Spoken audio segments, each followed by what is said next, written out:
আমার না একটা প্রশ্ন মনে খুব চলে, ভগবান কি শুধু শ্রাবণ মাসেই আমাদের দেখেন? কথাটা শুনতে হাসি লাগলেও কিন্তু কিছু কিছু মানুষ মনে হয় এটাই মনে করে। যেমন 1 মাস নিরামিষ খেয়ে ভাবে তাদের সব পাপ ধুয়ে গেল। তাহলে হয়তো আমরা ভুল জায়গায় উত্তর খুঁজছি। ভক্তি কি শুধু খাবারে আছে?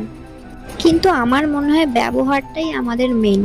যেমন কিছু কিছু মানুষকেই দেখো, রাস্তায় একটা অবহেলা প্রাণীকে কষ্ট দেয়, বা মানুষকে কষ্ট দেওয়া, বা কোনো পশুকে মারা, তারপরে তারা পুজো দিয়ে ভাবে অনেক বড় পুণ্য করলো। কিন্তু ঠাকুর কি তাদের দেখতে পাচ্ছেন না? অবশ্যই পাচ্ছেন। কিন্তু তারা ভাবে শ্রাবণ মাসে নিরামিষ খাবো, পুজো পাঠ করবো, আর আমার সব পাপ ধুয়ে যাবে। আসলেই কি এটা সত্যি? ভগবান হয়তো পুজোর থেকেও বেশি আমাদেরকে দেখতেছেন যে আমরা কাদের সাথে কেমন ব্যবহার করছি।